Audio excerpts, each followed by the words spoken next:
Elvis Presley, the king of rock and roll. Personally, I never gave a rat's ass about Elvis or his music. But when I read an article claiming his maternal great-great-grandmother was Jewish, it caught my attention. According to Jewish law, that made Elvis Presley the most Christian of all pop culture icons, one of us. But I had no idea what it meant. I'm sketching some notes for the Elvis Project, the Jewish Elvis Project, thinking about some possible scenes, some storyboarding, some location stuff, just jotting down notes. It's kind of peaceful out here in the snow. It's quiet. I knew I was in over my head. I needed some help. We've spoken on the phone. I've never really met him eye to eye, so he'll give us a chance to talk today, and we'll see how it goes. Has he done a lot of stuff? No, that's the thing. He's done very little stuff, so I'm kind of worried about it. It's always a producer's fear when the director doesn't have a lot of experience, but we'll check it out. We'll see how it goes.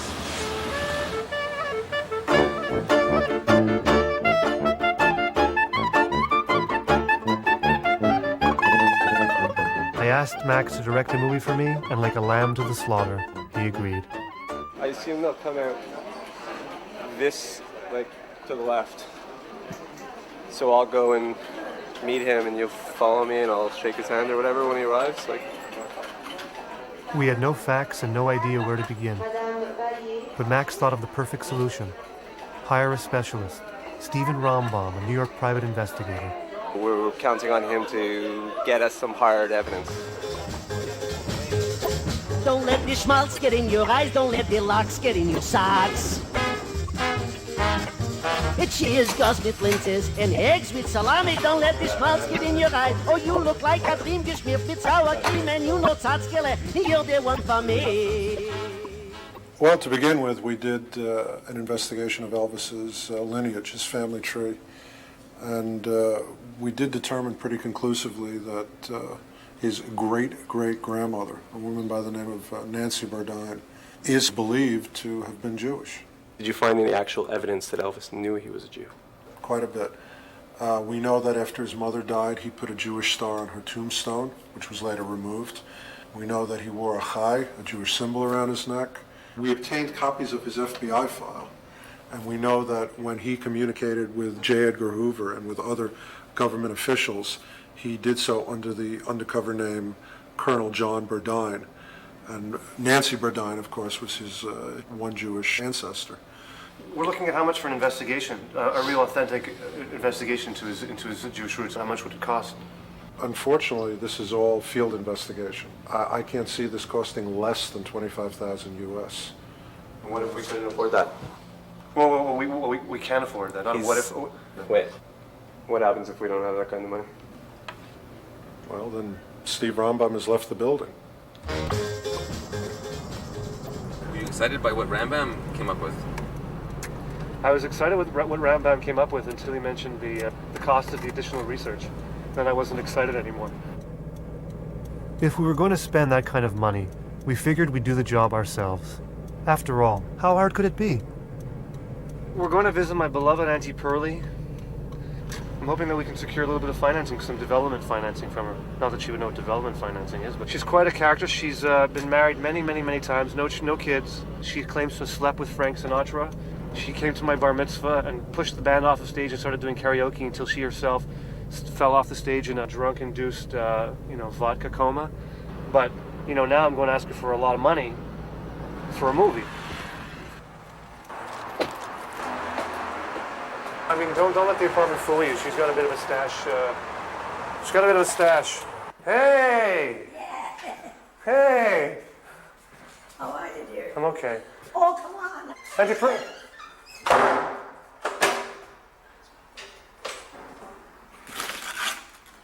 This is terrible.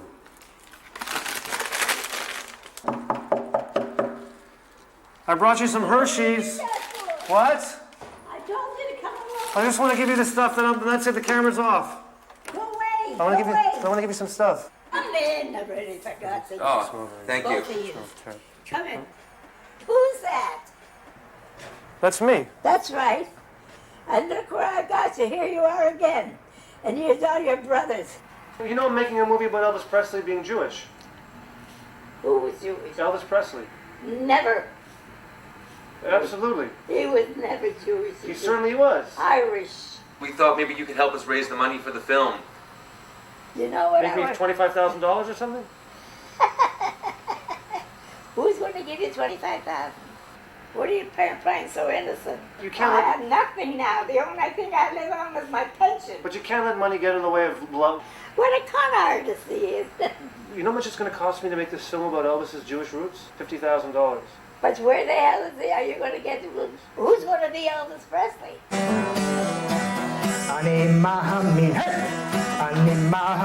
Auntie Pearlie was right. Every film needs a central character, and Max's grandmother knew just the guy.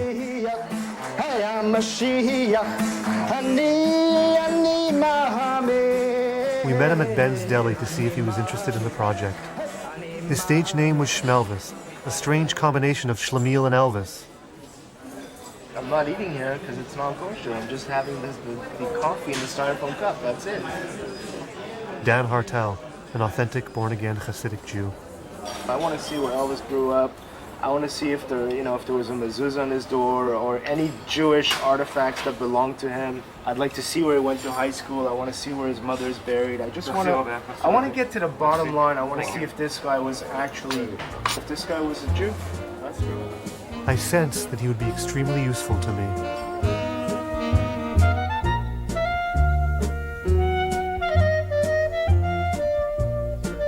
Whenever I have a question about Judaism, I always pay a visit to my rabbi. Rabbi, it's Evan Beloff. We spoke, we have a meeting today. What? Come in. Okay. Hey. I'm good, how you doing? All right. I'm good. Who's this? This is Dan Hartal, a.k.a. Schmelvis. Dan Hartal, Schmelvis? He's an Elvis impersonator. He's the Elvis impersonator. the one and only Rabbi. The resemblance is striking. How can be Robert Redford's impersonator if he can be Elvis? That's not the whole point. He doesn't look like Elvis. You haven't seen the shtick yet. Well, since my matzo ball left me... Close the door. This is embarrassing.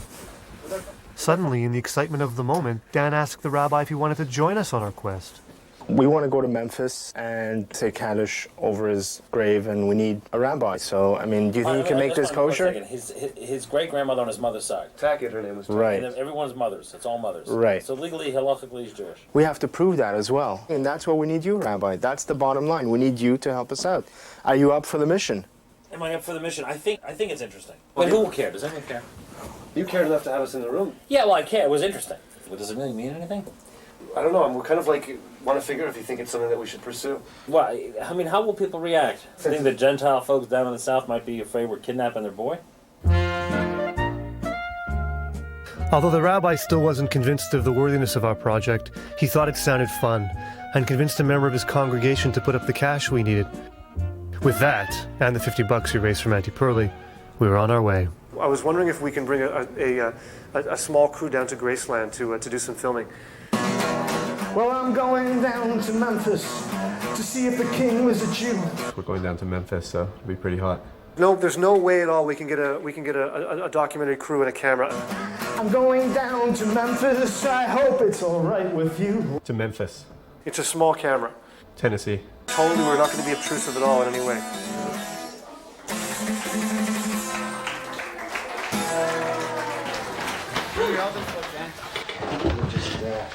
Are you worried about how Dan's gonna look on film? Like, Actually, I haven't seen him do the Elvis thing as of yet, and I think I'm embarrassed about it a little bit. so he doesn't like get on his costume and like. No.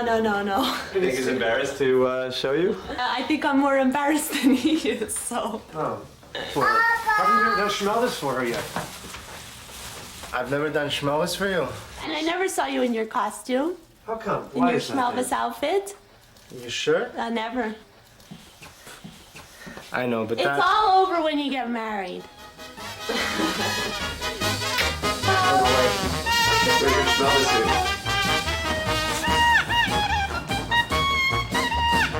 started.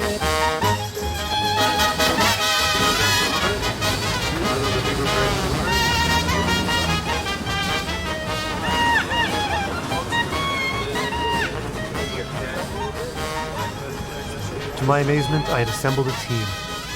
There was Ari, the executive producer, Dan the sound man, the lone Gentile on an RV full of Jews, Max the director, the guy I was trusting to make sense of the whole thing, and of course Schmelvis, who wasn't on the Winnebago 10 minutes before he started proselytizing about tefillin, the ritual leather straps Orthodox Jews have to put on every morning. The only person missing was my best friend and associate producer, Jonathan Goldstein, who we were picking up in Toronto on our way down south. Hey there.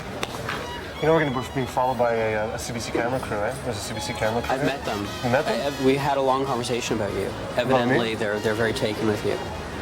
They think you're quite a star. What's the pitch? I don't actually have on tape what the pitch for this film is. It's a film basically exploring Elvis's Jewish lineage, based on an article that came out in the Wall Street Journal a couple of years ago. Dan is a huge Elvis fan. I've always been doing this Schmelvis, playing in old age homes, nursing homes, and coincidentally, Max's grandmother was in an old age home, and I used to serenade her with all kinds of, like, "Are you lonesome tonight?" And he said, "Listen, we're doing this movie about Elvis being Jewish. Would you want to be part of it?" And that's how it all came to be. I said, "Why not?" How did you make the connection between being a Jew and being Elvis? Like, what is that connection? Since Elvis was Jewish... How do you know Elvis was Jewish? Well, that's what we're out to find out. We were on our way south to change the course of Jewish history. Down south, that's where all the cotton grows. Down south, where the Swanee River flows. All of the mammies they call divine come from below that old Dixon line. But let me tell you about that dear old mammy of mine. I've got a mammy, but she don't come from Alabama.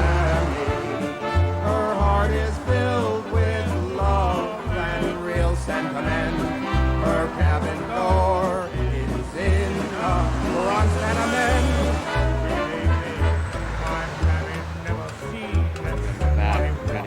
She's never been down where sweet magnolias grow. She don't play a banjo or ukulele. In the morning, the sun's rising and we're leaving Ohio and we're going into Kentucky. We had crossed time zones and it was getting hotter. And you could start to feel that the guys were getting more and more nervous and a little bit on edge.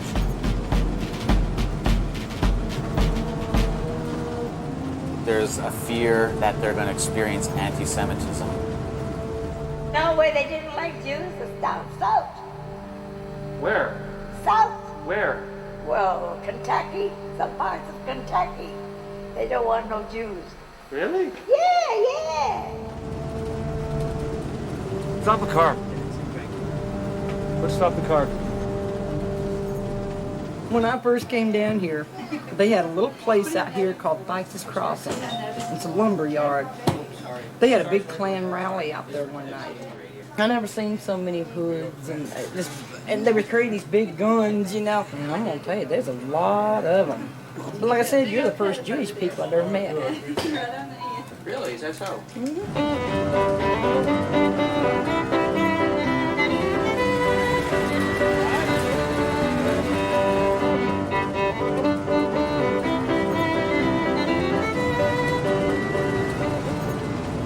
The rabbi had landed in Memphis with Sari, the production manager, and was driving down in a rented Cadillac to meet us. That, along with his insistence on a per diem and cell phone, was a significant expense. But I sensed his presence was going to more than pay off. Hello, we're like 5 minutes away. Yes, we are. We'll see you there shortly. Tupelo, Mississippi, Elvis's birthplace. There's Pusto. He's causing trouble. Walking around. How are you? Hi, I'm fine. All right, what's your name? Corey. Corey, where are you from? The Netherlands. The Netherlands. Yeah. This is your first time in America? No, the fourth time. Fourth time? Yeah. You always come for Elvis? Only for Elvis. You're wearing a chai. Yeah. Why are you wearing a chai? You're Jewish? Yeah, my mother was Jewish. It turns out Elvis is like you. I mean, his grandmother, his great-grandmother was Jewish. Oh, well. Elvis himself is Jewish roots. Yeah, I know. How does that make you knew that? Yeah, I knew.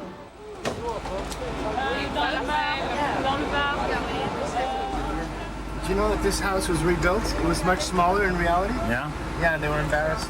Where's that mezuzah? Their videos, Hi. tell them they have to cap them and cut them off. If you can still see that red light, they gotta cut it off. It seemed an eerie omen of how an RV full of Jews might be welcomed in these parts. Down south, that's where all the cotton grows. Down south, where the Swanee River flows. Hi, can I talk to you for a minute? Sure. How you doing? I'm from Canada. Is that okay? Yeah. That's not illegal, is it? No. All right. We're doing a movie. The basis of the movie is that we found out through research that Elvis's great-grandmother was Jewish. I didn't know that. Yeah, that's something. What do you think of that? Oh, that's great. You got no problem with that? No. Learn something new every day. Yeah? What do you think of that? I have no problem with it. No? Nope. Since he never looked Jewish to me. Did he look Jewish to you? No, he I don't didn't know look what it Jewish means to to me. look Jewish. He doesn't look Jewish. No. Do I look Jewish? Yeah, you look Jewish. What makes me look Jewish? All right, you cheated. How many Jews do you think there are in America? What percentage of the United States is Jewish, you think? What percentage? Yeah. Say about 25%. 25%? Is that a good rate? Nah, you're all way off, man. I gotta tell you. So we didn't put any money on it. You know what percentage of Jews are in the United States? How many? Less than 2%. Oh, really? Yeah, we just got big mouths. Well, yeah, I guess you're right. So you think a lot of money. A lot of money? Yeah. You think so? Yeah. Who's got money? He says Jews have a lot of money. You got money on you? Who's got money? I got Canadian bucks. Doesn't really count. Nice talk. What's your name? Max insisted that the rabbi join us for a ride on the Winnebago. He said it would be a good photo op. You're gonna go with the man with the voice. No. There's no way in hell I'm getting that Winnebago. I'm not going in that hot, smelly, It's not decrepit. hot, but you have to be filmed, so I can't. half hour. I am not going in that Winnebago. Get it over with. Yeah, you'll get it over with when it's less stinky. There's no way in hell I'm going to that Winnebago. This is not a place for Jewish boys. Okay, I don't know how much longer you're going to stay in here, but Jews do not belong on Winnebagos. Why not? It's self-evident. Winnebagos spend most of their time in trailer parks. And what happens in trailer parks? Tornadoes are directed by God to attack trailer parks. That's why God invented tornadoes. And God has protected his chosen people by not allowing us to go to Winnebagos, hence not allowing us to be in trailer parks. In 1936, the year after Elvis was born, a wicked tornado hit Tupelo. And Elvis's house was saved. Hundreds of people died, thousands were injured. Another miracle of God. That's the proof he's Jewish. God makes Jews miserable, but not with tornadoes. Jews have pogroms and anti-Semites, okay? Jews do not get tormented by tornadoes and floods. That's just a rule of nature, okay? The rabbi has very strong opinions about politics, about religion, about people, and he says what's on his mind. I mean, listen, I'm not sure whether it was religious differences or a personality conflict, but from the beginning of the trip, Schmelvis and the rabbi were constantly at each other's throats. You do have a point, Rabbi. Then I'll come back to you. On the tip of your nose, All you have a right? point. You know that, so you better clear it up now. I'm telling you, Dan, it's going to haunt you and haunt you. There it is. There's the cemetery, guys. Look. Cemetery Street. Nancy Burdine, Elvis's last practicing Jewish ancestor, was reportedly buried somewhere outside Tupelo. We needed to find her grave and confirm the Wall Street Journal's claim that she was Jewish. I want to see if I'm allergic to the rabbi. Max, you know what year she died? I saw 1917. It's the oldest one I saw. If you notice, the Jews are buried with the Christians. They're put into the same cemetery. It's not right. It shouldn't be. It's not the way things are done. There should have been a Jewish cemetery for Jews. It's the way it always was. And it doesn't exist here in the South. She was born across the big ocean. To this land she gives her real devotion. That's why I love my Yiddish mammy.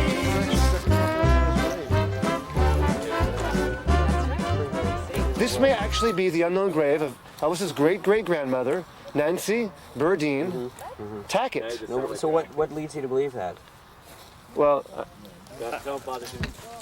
Evan's perception of reality is not always accurate. We can pretend all we want that this is her grave, but you and I both know it's not. It's great.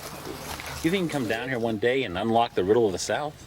The South holds its riddles. Yeah, but we keeps its secrets. We didn't have to come all the way down here to not prove it. We could have stayed in Montreal to not prove it. Yeah, but we didn't know that we could not prove it unless we came here. It's like we've unlocked some kind of like existential paradox. we've only been investigating for one day. That's not investigating. Investigation means sitting in a library, sitting in a city hall, going through archives, going to a university. That's it. Okay, we didn't investigate. We just drove around looking for something that wasn't there.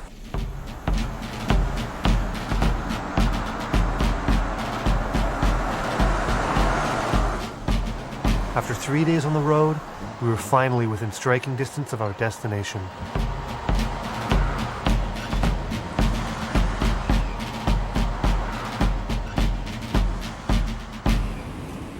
This wall is one big epitaph or whatever, one big, shrine to Elvis. This is a holy place. This is a very special place, a very spiritual place for Elvis fans, that's for sure.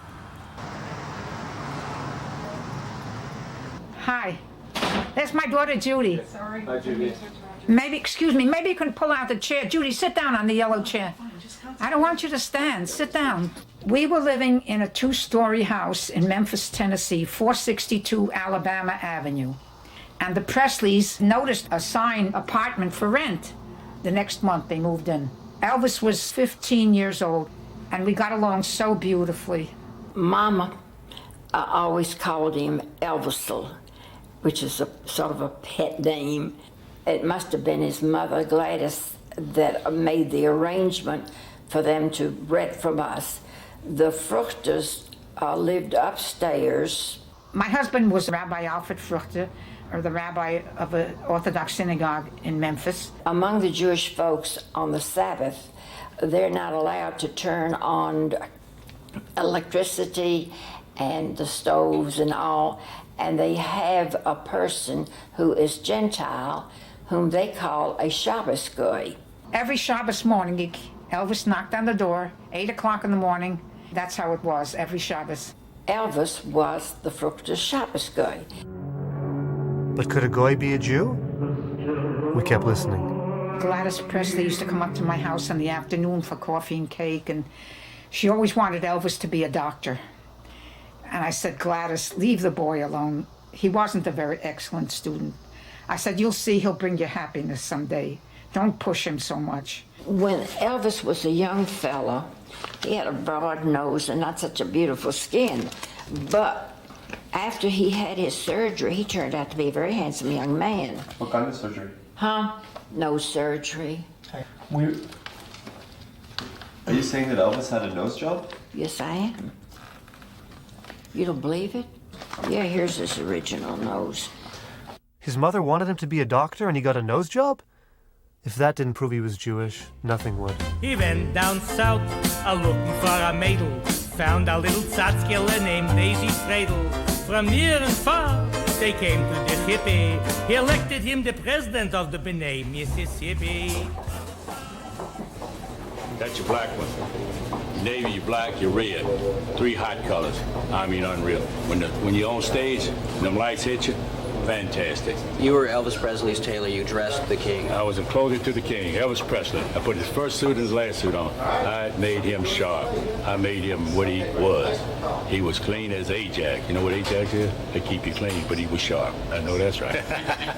Everybody loved Elvis. Did you know that he wore a chai, like a Jewish Star of David? George Klein gave it to him. Who did? George Klein. George Klein was his best buddy. Elvis always wore the Jewish high. Right. Toward the last couple of years.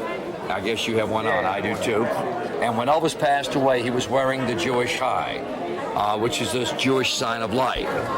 As you know, when Gladys passed away, Elvis placed a Star of David on her gravestone. What do you think? Why would you think he would do something like that?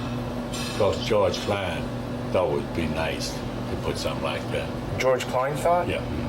What George Klein tell Elvis, Elvis would do it. I mean, Elvis would do anything George would tell him. That's how close they were. Right. And we never knew why he put the Star of David there. I don't buy for any moment, he put it on as a token gesture of kindness to George Klein or his Jewish friends. Why would you go put a Star of David on your mother's tombstone for me if we were best friends? It doesn't make sense. You do it out of respect to your mother. And there's something not kosher there because his mother was supposedly this devout Christian. So what was really going on behind the scenes there? Do you know why the Star of David was removed in Graceland? Well, the Star of David wasn't removed. The whole footstone was removed. Okay, do you know and why? I understand it's in storage, and it just wouldn't fit up there because of the limited space and all. But it's in storage. They still have it. And I'm sure one day they'll bring it out. I don't want to necessarily get into conspiracies exactly for why that happened, but the mere fact that Elvis put a Star of David on his mother's tombstone, to me, is a very, very, very powerful statement about his Jewishness. Did Elvis ever talk anything about Judaism or with you? No. See, you're trying to hit on something he never did. See, they're trying to make something it's not. I wanted to ask you a question, actually. We're doing a little documentary about Elvis and his Jewish roots. To my knowledge, I wouldn't have any information that I know of that would shed any light on what it is. You know what? I really don't know about that. You got to check with what you call our office. We didn't find a damn thing. Everything we knew before we went, we didn't discover anything new. But we had a lot of fun, not finding things.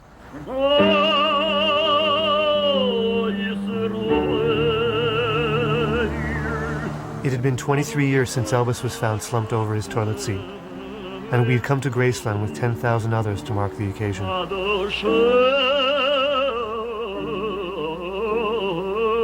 You're Schmelvis.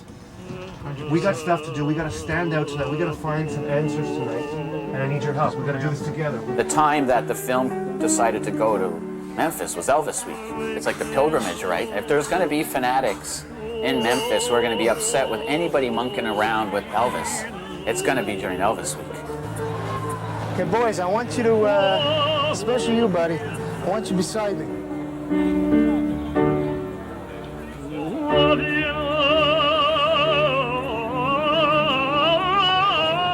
How would all this worship change if people knew the truth about Elvis's Judaism? And how dangerous would it be to broadcast our findings here? Can I ask you a couple of questions? Do you know that he had Jewish roots? Well, I knew Gladys went back that way. Do you think that in any way affects people's perception of Elvis? Well, I don't know why it should. But do you think it does? No, I don't think so. Well, I have never heard that discussed, and I've been here a long time. Why do you think it's never been discussed? That's what I find. Well, it's not important. Well, and if it's not important, then why wouldn't people talk about it? It's not important enough to talk about. It's talked about often that people knew that Elvis was a Baptist because he was. Elvis was never a Baptist. That he was not a Baptist? No, he was not a Baptist. That doesn't mean he wasn't a religious Christian, He accepted Jesus Christ as his Lord and Savior, and he's in heaven. Because once you are saved, you are always saved. If you tell me he's not Jewish, I want to know why. Because he was a Christian. He used to wear a Star of David. He used to wear a chai. He used to wear the Jewish. He said he didn't want to leave anything left undone. If that were the case, he should be wearing 800 different medallions from the 900 religions in the world. He did. Possibly. Gladys comes from a lineage of Jewish blood. If it makes you feel better. Well, to think that, okay, Jewish people will probably be very interested in it. Possibly. But the average fan like me don't care. Now, I'm not saying that Elvis was a practicing Jew. He ate bacon more than maybe 20 people in the crowd here together. But I have a Jewish connection to Elvis. Did you meet Schmelvis, by the way? I met Schmelvis. Schmelvis. Not Schmelvis. Schmelvis. You say that different. Schmelvis. Schmelvis. That's right. You got people with 14-hour plane flights that can hardly speak English come. Belgium, England, Germany, they all come every year.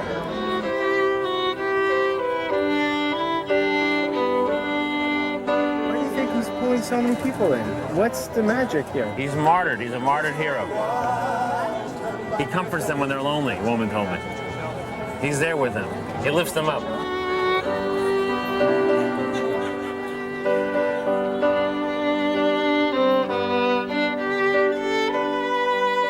How do you feel about all of the praise and all the love that was given to you last night?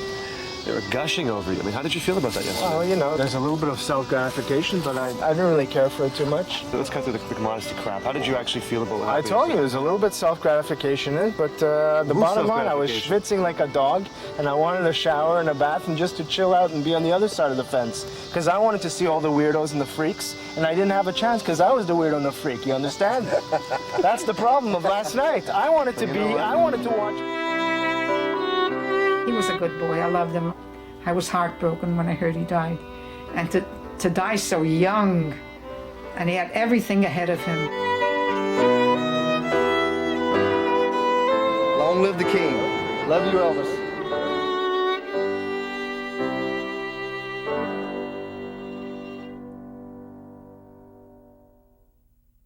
It's not a matter of whether Elvis is Christian, Elvis is Jewish. Elvis is like his own religion at this point, right?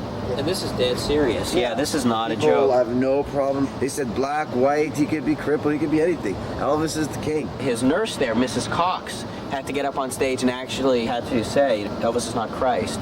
Christ is number one. Elvis could be number two. And there was kind of like a hushed silence, you know what I mean? Like people were trying to think, is this blasphemous? No, no, it's not. But still, why should you have to say it? And who knows, maybe that's how Jesus Christ started off. You know what I mean? 2,000 years from now, who knows what can happen? Maybe it's just as valid a choice of icon as any other. He guides them somehow to do good deeds, and he's a God that can dance and sing, you know? That's nice, right? That's a bonus. We arrived at Graceland the next morning to say Kaddish, the Jewish memorial prayer over Elvis's grave. We're going to claim a lost Jewish soul. This is guerrilla warfare on a spiritual level. A group of us are going to go in there, a minyan, to say Kaddish. Kaddish is the traditional prayer for the dead. We believe that when Kaddish is said for someone who has passed away, it is for the benefit of the deceased. No one has ever said Kaddish for the lost soul, the lost Jewish soul of Elvis Presley. But we're not going to allow him to stay lost. We're going in there.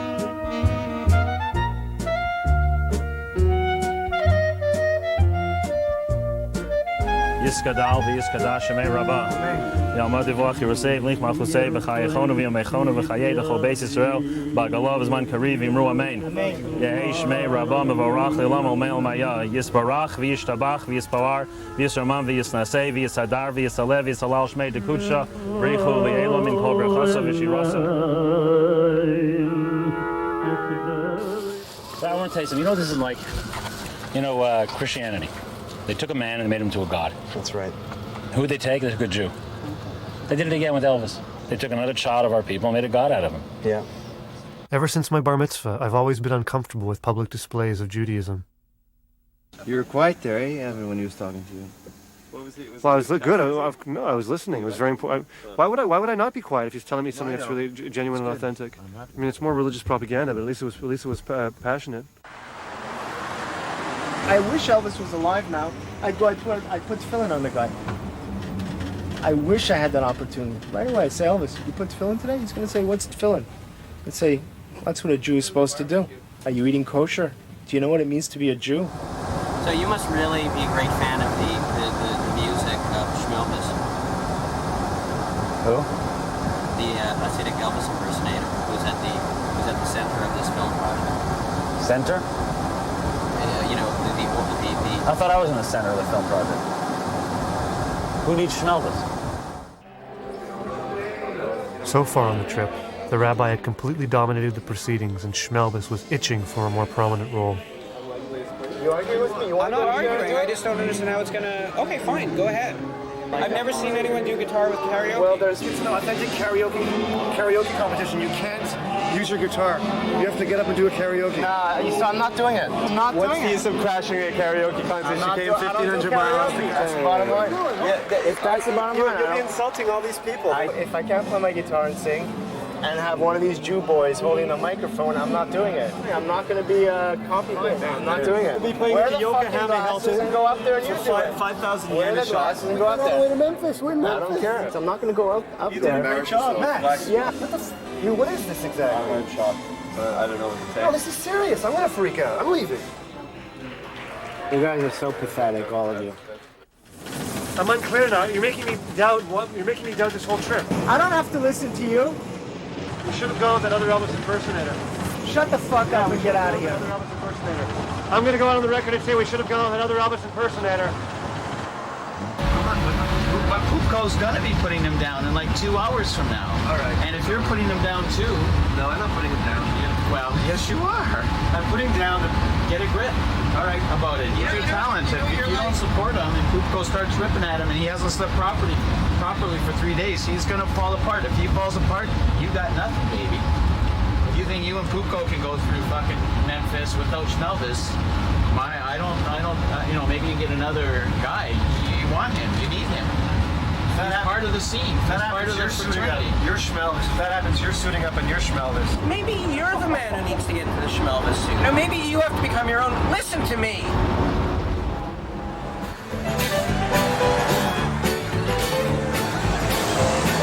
It's a little claustrophobic, I think I'm losing my.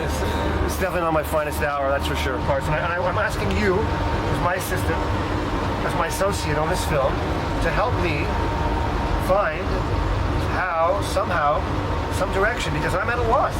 Well, it looks like they would just kill me. Well, it looks like they would just kick my ass in. Get this.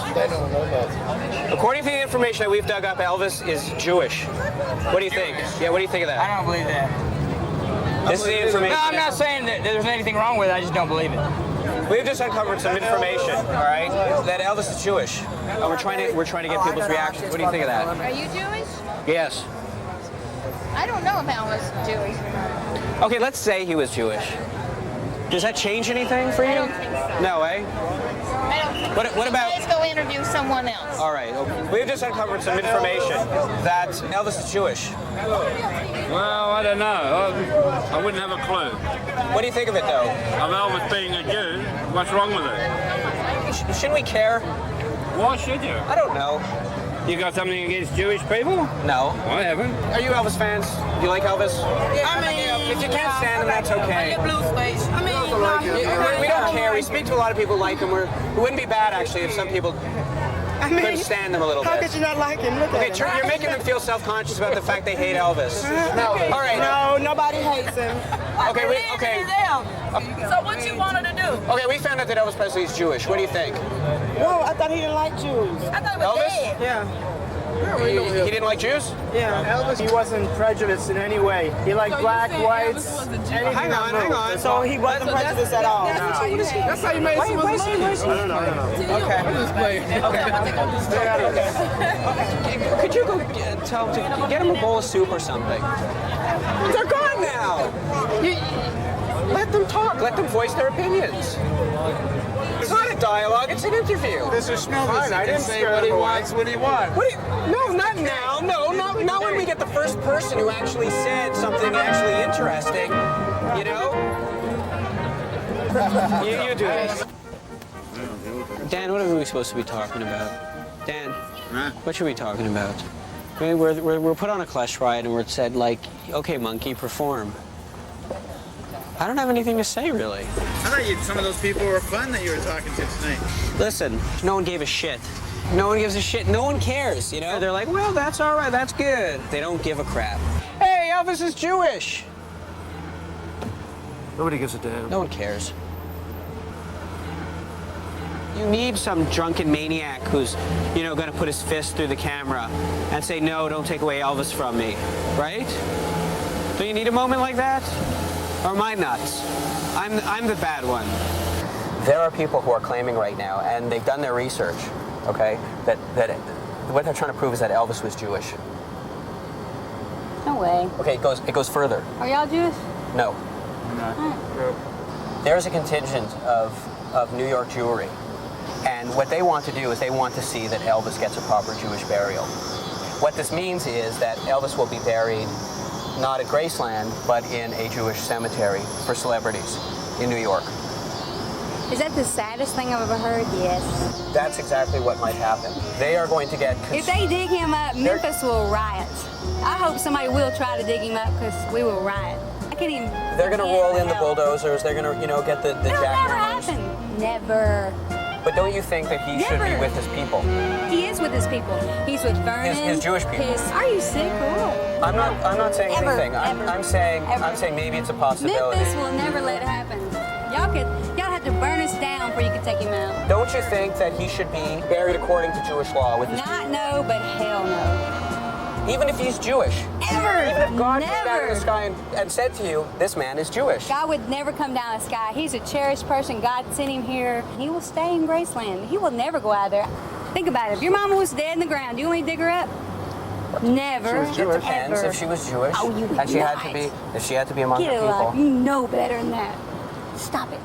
Part of the Memphis trip, I guess, that bugged me a little bit was there was this provocation element to the trip. And part of that was to provoke an anti-Semitic response in the South that we could get on camera. The truth is that we went to Memphis thinking we would find the city seething with rednecks, pissed off at discovering Elvis was a Jew. But at some point in the trip, it began to dawn on me. We were the actual rednecks. Max, I don't know. You know, I enjoy a good picture show once in a while as much as the next guy. You know, I enjoy movies. What I'm wondering is what is at stake here in this movie? Something has to be at stake. People have to care about the characters. They have to feel, the audience invests something of themselves. When I ask what's at stake here, is it whether Elvis is Jewish or not? No evidence that, but... Jonathan, if Elvis is Jewish, are you Jewish? Am I supposed to answer that seriously? What it means for him to be Elvis Jewish? stands for every law's a Jew and the melting pot of America. Or maybe he doesn't. I haven't seen that. What about that point? We come here expecting to be like burned at the cross. We get here, and suddenly everybody loves us. They love the fact that Elvis has a Jewish That's even history. worse, because it's boring cinema. What's wrong with a feel-good documentary? Now he thinks it's a feel-good documentary. What's wrong with Wow. Pretty simple. That's the whole point of Elvis. Elvis is a spiritual icon.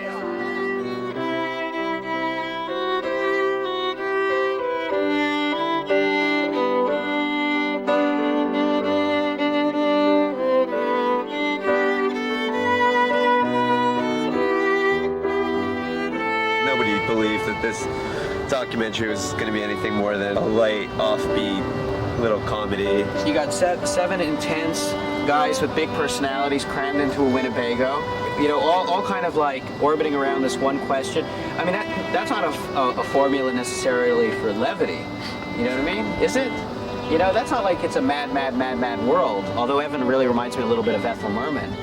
But it's kind of like a mad world. You know how they were kind of like on this treasure hunt? They were looking for that map or whatever? We're not looking for anything. Or we don't know what the hell we're looking for. Jonathan was right. We needed some answers. He did mention once that the Jewish people were God's chosen people. He listened to a lot of the Hebrew chants, and he may have closely connected some of our tunes into his own music.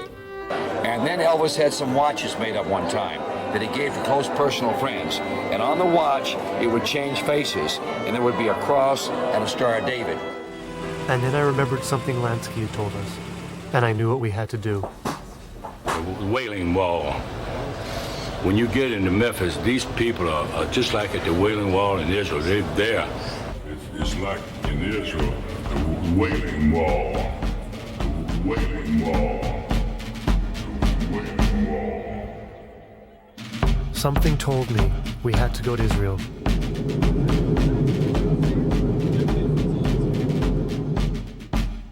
Israel, the Holy Land.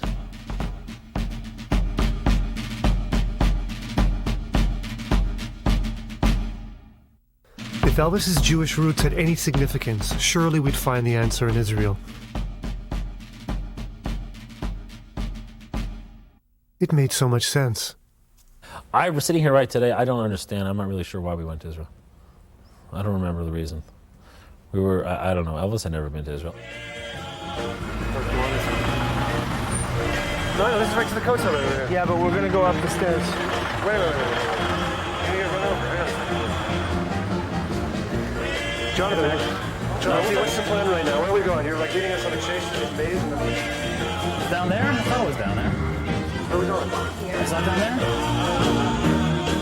God knows I'm gonna walk in Jerusalem, talking Jerusalem, singing Jerusalem, being Jerusalem. High up, oh, in Jerusalem when I die.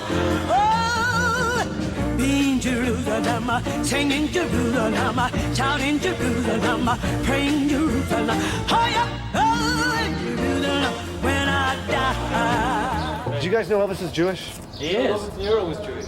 Who? Robert De Niro. Yes, he is. I just heard that. Come here. Elvis was Jewish. I just heard that myself. De Niro's Jewish. How did you know that? Very few people know that. Because I'm related to him. He's Jewish. He's related to De Niro. Can you do the De Niro thing? The Jews like to claim everyone. Oh, really? So I'm always skeptical about these things. When he sang about Nothing But a Hound Dog, you don't think he was singing about the plight of the Jew in diaspora?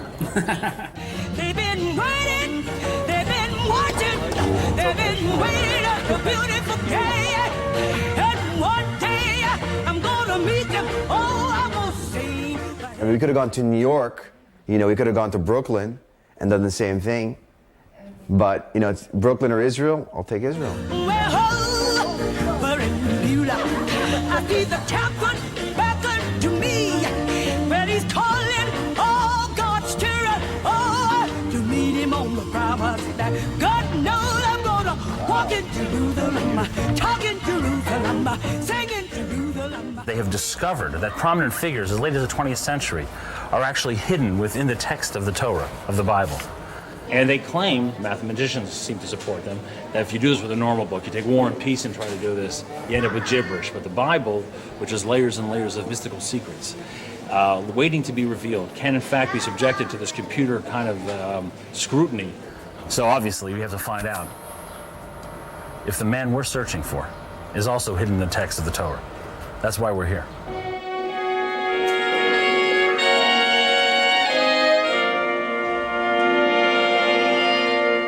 You're the guys that do the Bible book stuff, right? That's correct. All right, let's see what you got in the computer. We want to look up a very important cultural figure in the Bible books. Elvis Presley. Elvis, I would say, begins with an Aleph, a Lamed, a Vav, a Yud, and a Samech. That's Elvis. It starts in Genesis on the 15th line, and El, and it continues on the 16th line. The last of the 12 tribes, the birth of Benjamin. I think that's a very good connection. So what do we got now? Right now, we have found Elvis 61 times in the entire Old Testament. Is that high, 61 high? I'd say that's a very good rating. That worked for me.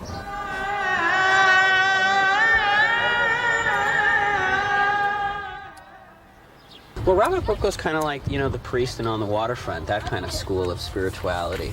You know what I mean? Hangs out in the bar, smokes cigarettes, and, you know, still leads sermon on Sunday morning. Do I not get hold of meaning to the word obnoxious? You? Yeah. No, you're a delight. I am? Yeah. You mean that? I do. All right. In a way. In a way. In a way. In a way. Okay.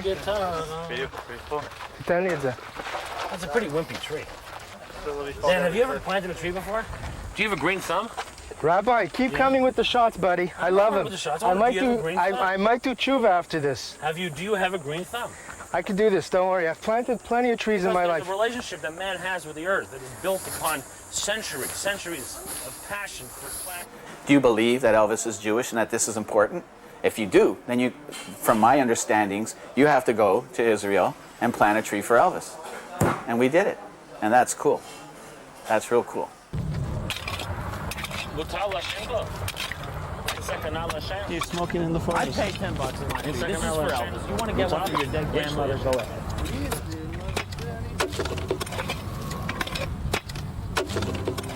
Heavenly Father.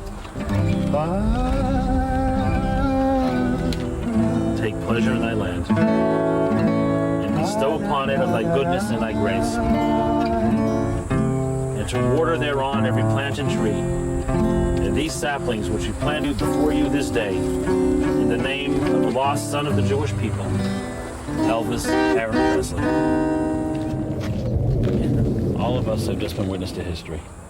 The first time that a tree has been planted in the state of Israel in the memory of Elvis Aaron Presley. Roots which had been severed have now been reconnected. Long live the king. We're planting a tree for Elvis Presley.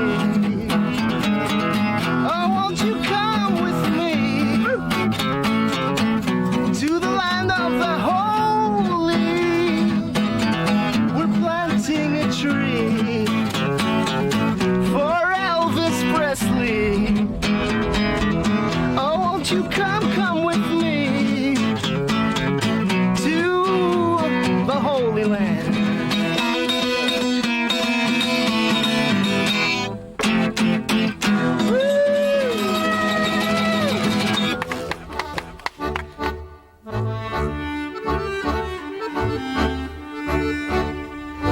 I think a Hasidic Elvis impersonator planting a tree for Elvis Presley with a defrocked rabbi prancing and dancing behind him, I think that's one of the signs of the apocalypse. Defrocked rabbi. Wasn't he defrocked? He wasn't defrocked. He wasn't? He wasn't a defrocked rabbi. First of all, I don't even think you can defrock a rabbi. After the karaoke fiasco in Memphis, I thought we might be courting disaster by asking Schmelvis to perform in public again. And that's why we brought the rabbi. Elvis had Vegas. Schmelvis has Jerusalem. You understand? People are going to see this. They're going to see a guy who's Jewish, who's doing Elvis, and it's going to trigger in their heads a whole bunch of stuff about their own Jewish identity. You're doing a holy thing in a holy city. You understand that? That's true. All right. Take the man's coat. Ladies and gentlemen, I introduce you to Schmelvis. Anybody know that Elvis was Jewish? You know what? Why don't we do a song?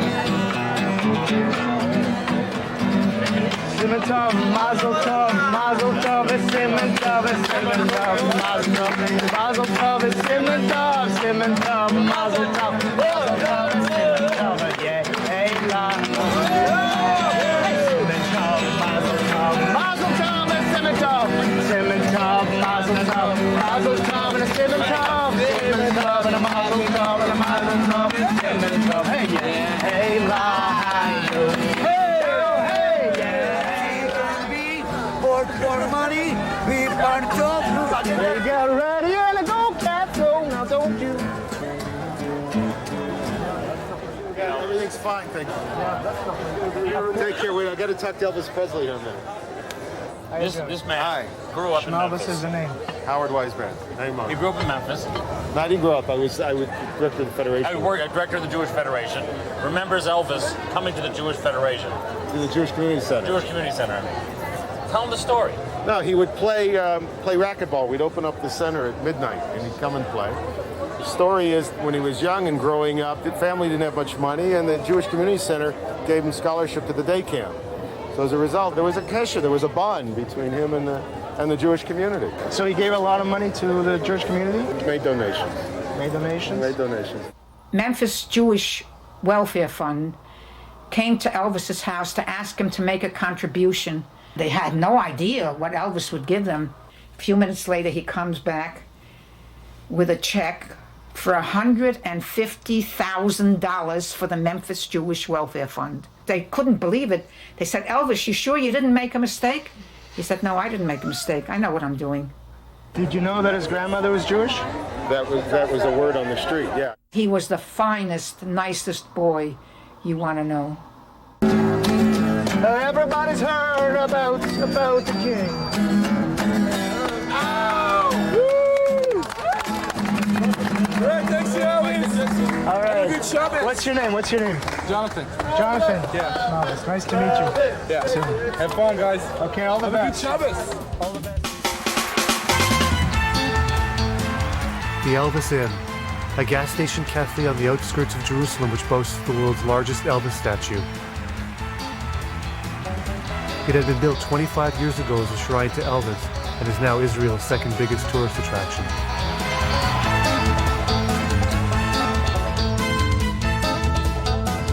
Actually, one of the reasons why we came to Eretz Israel, to Israel, is perhaps Elvis is working in a kibbutz somewhere. What do you think of that? Perhaps he's working somewhere in a kibbutz in Israel right now? Who knows?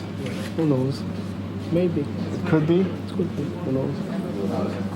I still can't get over this place. There's no place in the world like this. In the middle of the meal, Dan announced that he wanted to go for a walk. Outside, a busload of Palestinian kids on a day trip from the Gaza Strip were playing around the Elvis statue. Their teacher approached Dan and asked him to play for the kids. Don't do it again for the little boys, for the little Tell children. the children to sit down. Make them happy. Why not? Everybody. Let's go. It's nice to be.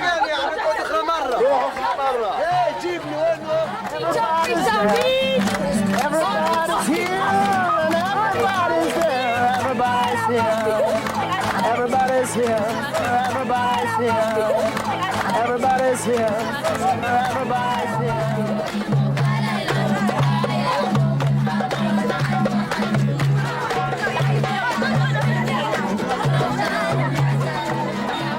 You like Elvis? Microphone.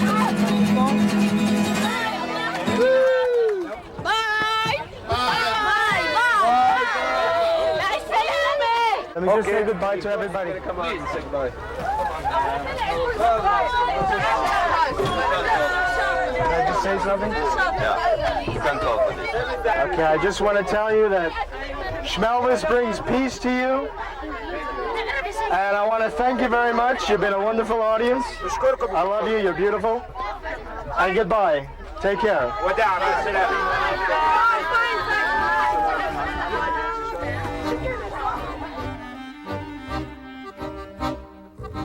Watching Dan with those Palestinian children at the Elvis Inn, I couldn't help but be struck by the irony. Schmelvis had brought sectarian conflict to the Winnebago, but peace to the Middle East. You know, Elvis, as a metaphor, is this man who brought great music to everybody. And here you were, you know, bringing this music to people who are supposedly, purportedly your enemy, to Arab children. How would that be different if he was going as like a Mexican Elvis impersonator? If he was going as Elvis? How would that be different? That's what I was just pointing out that there's an irony to reclaiming Elvis for Judaism in a way. I don't know if it's so ironic. Think about this. A Jewish man, a religious Jewish man, trying to reclaim, and then you should be in on this. A religious Jewish man reclaiming, in a way, Elvis for Judaism. What does that mean, reclaiming Elvis for Judaism? What does that mean? We get to chalk one more up or something? No, I'm not. Imaginary chalkboard? I have no agenda. I'm just trying to explain to you. No, I'm just questioning what you mean, what that means to you when you say that we're scoring one for Judaism. And I'm not saying that there isn't significance to it. I'm just saying we don't know at this point maybe what the significance is. We don't. Yeah. I don't know what the significance is, but there have been some very interesting signs. Do you think we're closer to getting to it? Absolutely. And I feel that we're closer to it.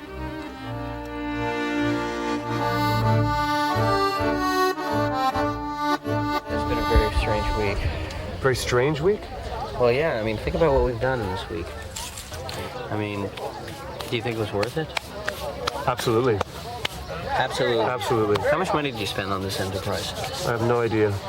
I don't know yet. You spent countless shekels, and all you've got really, basically it's like you're taking home, I went to Israel and all my grandmother got me was this stupid t-shirt. That's all you're taking back, really. Come on, we've gotten some great stuff. I mean, Elvis's name appearing 61 times in the Bible. Yeah, but I think Ernest Borgnine's name appears in there about 73 odd times as well. So I mean, really, what does it prove?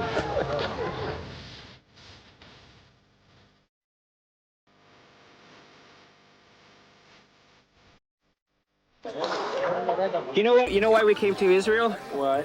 Because we're trying to find out if Elvis was Jewish. You think it's a worthwhile thing to do? No. What do you think we're better off spending our time doing? To work and make some money. Can I tell you how much money we spent on this? How much? Silly money. You're going to think we're idiots if we tell you. What's your name, by the way? Avraham. What sect of Hasidim are you from? From God. Shabbat. What? Did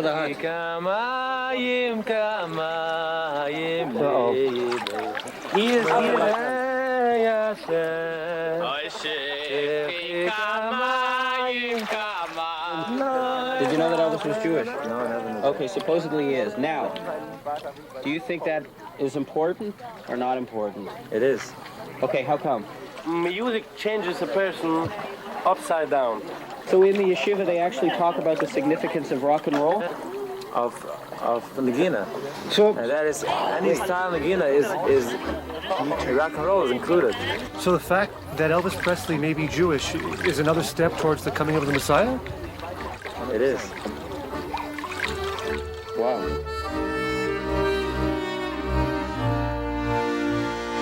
Our conversation with the Chassid seemed like a new beginning.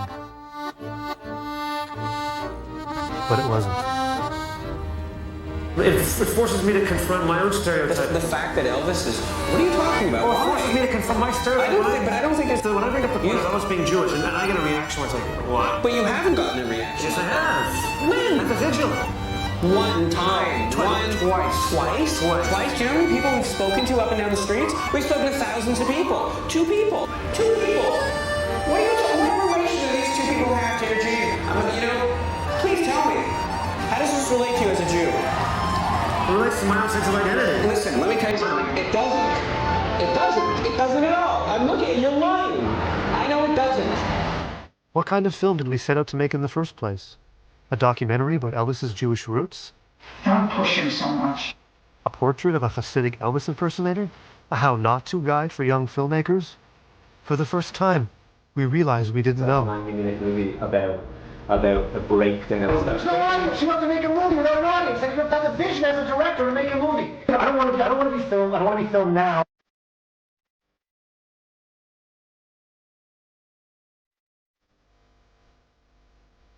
It's a challenge, and it's just tough, you know. Dan Hartal had been calling every day since Israel to find out if the movie was finished and wanting to know how he was being portrayed.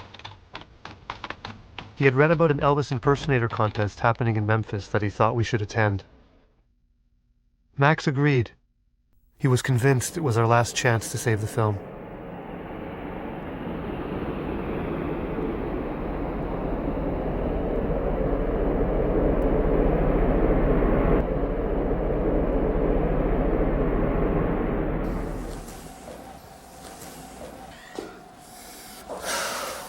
Yeah. How's the suit? Feels good. Do you remember how tight it used to be in Israel? I lost like 10 pounds, man. Remember playing in Ben Yehuda? Yeah. Seems like ages ago, eh? Yeah. Remember being in the Dead Sea? Everywhere. Mila, remember the Dead Sea? Half of Israel knows who Schmelvis. Doesn't remember the Dead Sea, man. It's one big dream, you know what I mean? You were dreaming back then. No, I mean like the whole thing seems like a movie. It is a movie. Yeah, but let's just hope it's not a bad movie, you know what I'm saying? No, I know, obviously it won't be bad. The whole thing seems like a fairy tale. Like just being in Israel, hanging out. Yeah, well. Falafel in Yerushalayim. It's a serious quest, you know? Serious quest.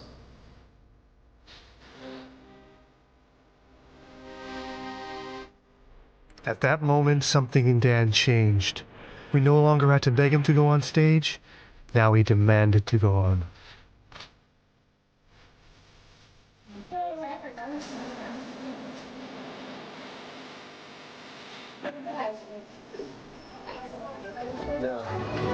What's your name?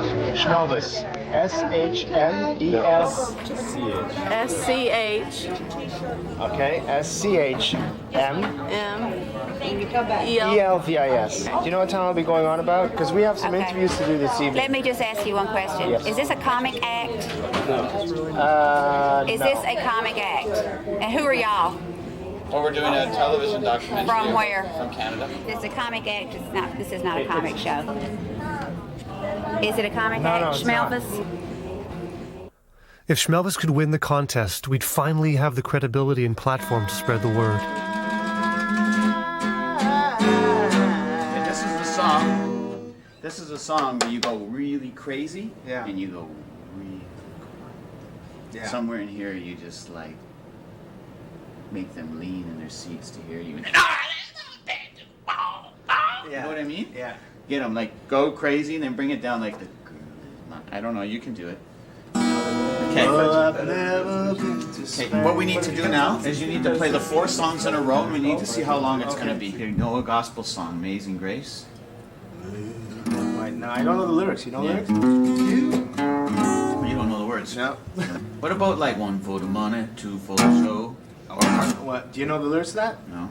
You don't know the words. Blue suede shoes. It's not in the book. The lyrics. No. Okay, wait. Run me down. Run me down. Was it on? Blue suede shoes. Okay, so you don't know that one.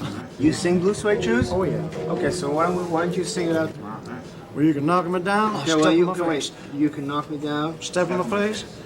Knock me down. Step on my face. Slander my name. Okay, step on my face. Slander my name all over the place. Yeah. Baby, lay off my shoe. I've got, here's, you want Amazing Grace? What about Amazing Grace? Should I do that one? That's nice. Everybody knows Amazing Yeah? Grace. Amazing Grace, oh how sweet the sound that saved a wretch like me. Costume looks kind of homemade and funny looking. And it looks like somebody's that's making fun of Elvis. It's not making fun, but he's Jewish, I so it's understand like that. a Jewish I understand Elvis. the star And back. Elvis Okay. wore a tie around his neck for the last 2 years of his life, right? So that's But I'm what it just is. telling you why I'm suspicious. I'm not That's it. responsible Yeah. for anything that may happen. He's not mocking it. In 1952, He says don't change the words to Elvis songs. yeah, He's but not this even is a playing song an that Elvis. Every gospel song. And he said Elvis sang he 600 said gospel songs that he didn't write. What happened was that this guy Elvis said things like, "You ain't nothing but a cucaracha.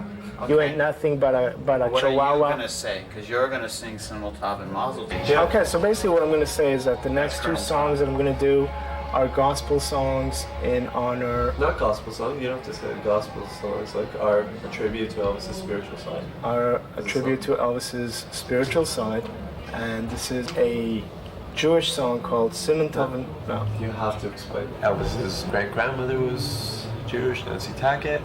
He wore a Jewish tie around his neck. He put a Star of David on his mother's headstone. He was very spiritual. Elvis's great-great-grandmother Nancy Tuckett was Jewish. Tackett. You can't say Tackett. It's not Tuckett. Tackett. It's Tackett. You always say Tuckett. Tuckett. Go ahead. Tackett. I think it'll come across very good because this is something different than they've ever seen. It will, but I know you, and you're not going to get it right unless you rehearse it 10 times. You're not going to get the explanation. So when you say it, think good, think big, right? You're accomplishing what you set out to do. Yeah, that's great. That was the So culmination. now, Danny, you need to go get ready and have that time alone that performers need. Run it through your head while you're getting ready, but you need to be ready now. And then we'll put the My mic- favorite Elvis story involves his pet chimpanzee Scatter. Every evening, Scatter would join Elvis for cocktails. Not surprisingly, the monkey ended up dying from cirrhosis of the liver. Coincidentally, the organizer of the Elvis impersonator contest just happened to be Scatter's veterinarian, Doc Franklin.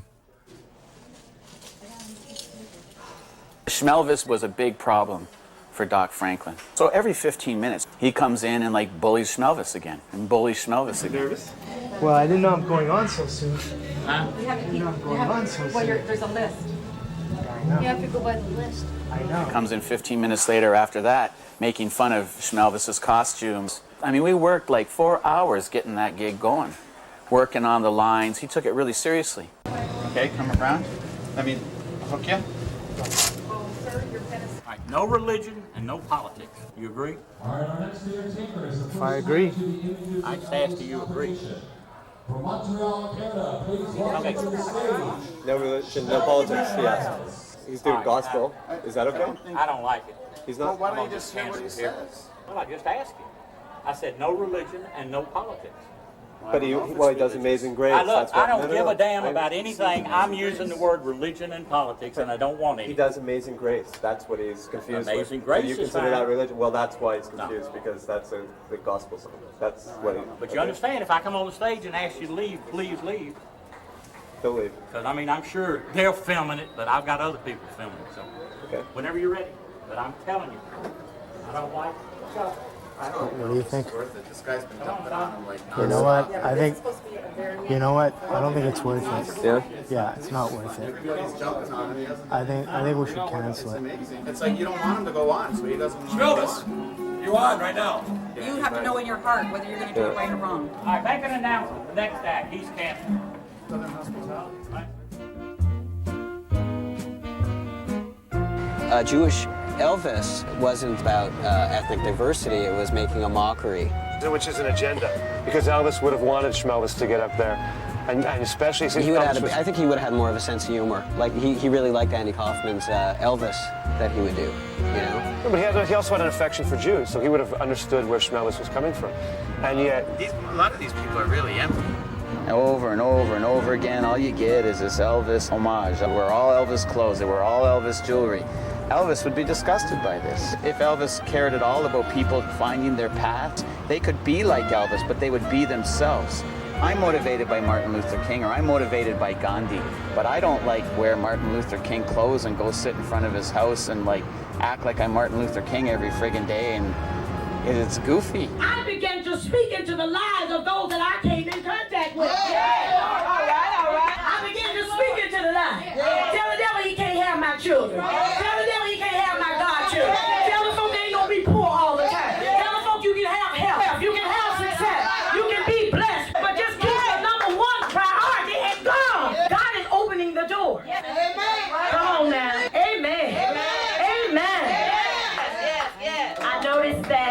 many of you are with the Elvis, the impersonator show. The young man right in the back in the white t-shirt. I want you to come forward. God's going to do something special for you tonight. I want the evangelist to pray for you. Y'all would just pray for him. Father, in the name of Jesus, we thank you right now. Plant your seed in him tonight. And tonight, and he will not leave here like he came. In Jesus' name, and we thank you now. Thank you now. We thank you now. Thank you now. Amen. Amen. We thank the Lord. At the invitation of the pastor, Schmelvis finally got his chance for redemption. The man who wanted to bring Elvis back to Judaism was at last singing his heart out in a church.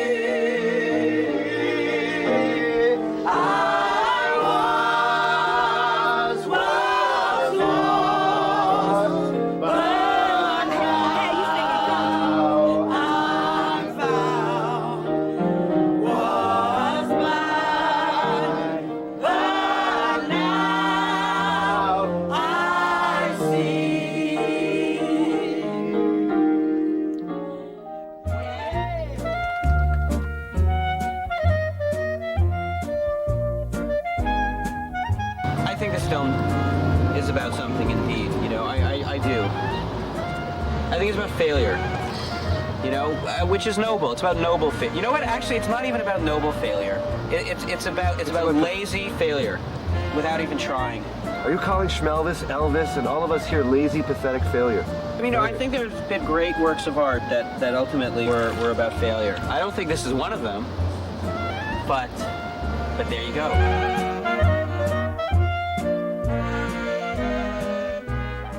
They tell me he used to carry a yarmulke in his pocket, and I understand that on his tombstone there's a Jewish star. On his mother's tombstone, he put a Jewish star. I think on his mother's, yeah. And also on his, I think. I'm not sure. I never saw it, but that's what I heard.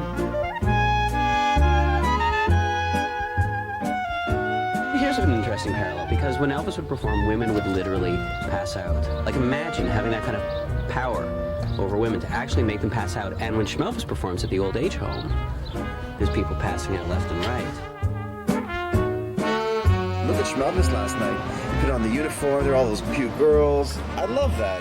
I would steal his uniform and like take off, go to Mardi Gras, go to all the big parades and just say, woo, come on girls, take a photo. Like a sexual predator in a costume. Yeah, sure. I mean, you see those women, they're beautiful.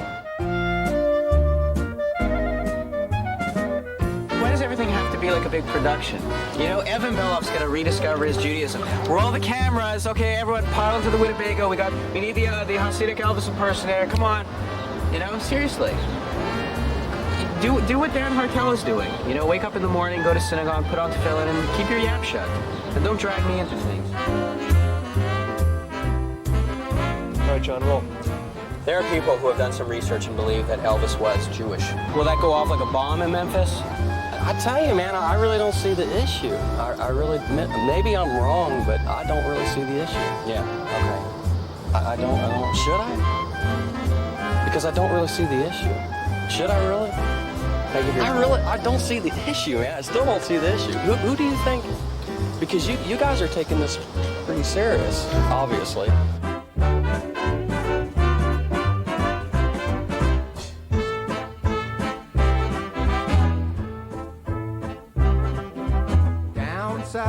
That's where all the cotton grows. Down south, where the Swanee River flows. All of the mammies they call divine come from below that old Dixon line. But let me tell you about that dear old mammy of mine.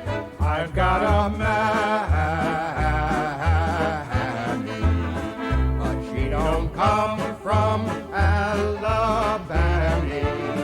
Her heart is filled with love and real sentiment.